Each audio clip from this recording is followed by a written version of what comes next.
तो ये एक प्रेस रिपोर्टर है, मे बी SMTV के नाम से, जिसका नाम है सिमरनजोत मक्कड़।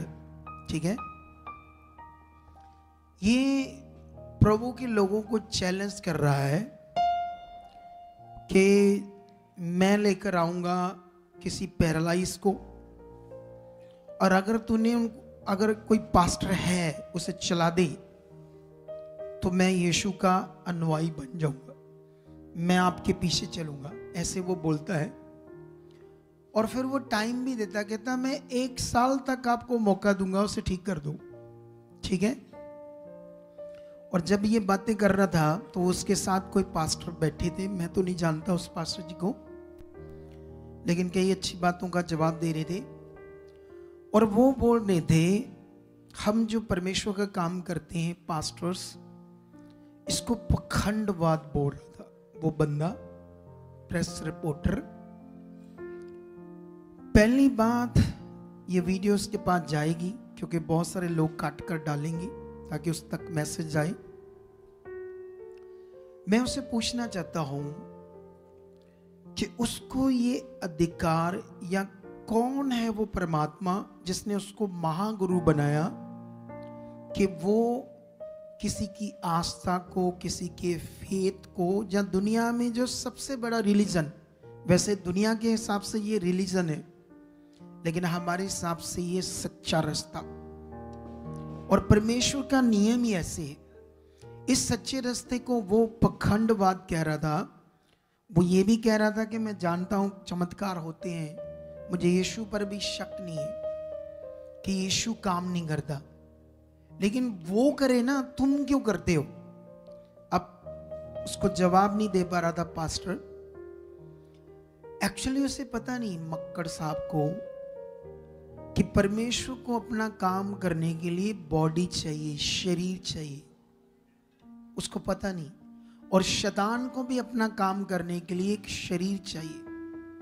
अगर शैतान ने तुम्हें गुमराह करना है तो वो किसी इंसान को यूज करेगा, किसी को भी कर सकता है, मेरे खिलाफ भी तुम्हें कोई भटका सकता है। तुम बेवकूफ होंगे कि उसकी बात सुनकर भटक गए, तुमने सिक्के का एक पहलू सुन लिया और दूसरे पर कभी गौर ही नहीं किया। अब समझते हो नहीं समझते, शैतान ऐसी चीज है।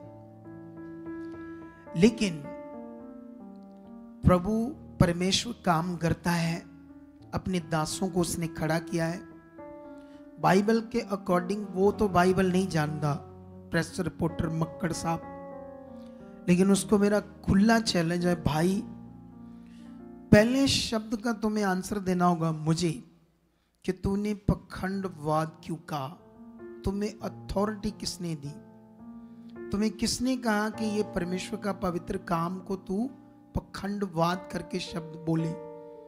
हम तेरे पर केस ठोक सकते हैं, तुझे अंदर कर सकते हैं बाय लॉ, क्योंकि रॉन्ग है ना वो।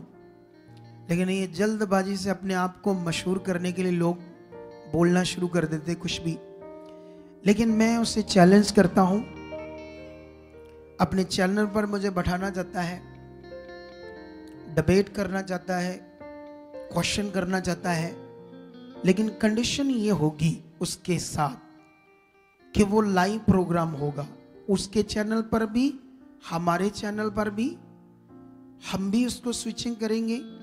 और साथ में वो क्या करेगा, जो क्वेश्चन करेगा, लॉ कंडीशन ये होगी, जब तक मैं आंसर नहीं दूंगा बीच में बोलेगा नहीं, उसको आंसर सुनना होगा, क्योंकि वो पास्टर को बोलने नहीं देता था, फटाफट दूसरी तीसरी बात बोलते जा रहा था, जवाब लेता ही नहीं था।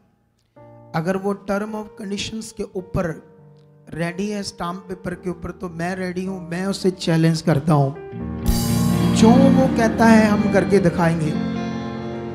वो पेशेंट लाना चाहता है, लाओ, हम टाइम देंगे, इतने समय में ठीक करेंगे। ये खुला चैलेंज है सोशल मीडिया के ऊपर, और इसे काटना, फैलाओ उस बंदे की फोटो लगाकर, जितना फैला सकते हो ताकि उस तक ये मैसेज आए, ताकि हम उसे बताएं कि परमेश्वर के लोग क्या होते हैं। ये कथा कहानियां नहीं हम इधर देते, क्या नहीं बोलते यहाँ पर हम, कोई यहां कथा कहानी नहीं है। परमेश्वर काम करता है जो उसके सामने झुकते हैं, उसकी इच्छा को मानते हैं। अब लोगों को तो पता नहीं, तो अब जो भी मुंह में आया बोल देते हैं। कुछ भी अपने आप को आगे बढ़ाने के लिए, अपने चैनलों की बढ़ोतरी के लिए, अपने नाम की बढ़ोतरी के लिए कुछ भी ऐसा करते हैं ये लोग। लेकिन वो सच्चा परमेश्वर है, वह ऐसे लोगों के मुंह बंद करना जानता है। और बड़े बड़े मिरेकल होंगे, चमत्कार होंगे, पावर को देखोगे तुम, बड़े काम देखोगे। रेडी हो जाओ परमेश्वर के। अब टाइम आ गया है खुदा दुनिया को हिलाने वाला अपनी सामर्थ से। इसलिए सच्चे मन से बढ़ते जाओ।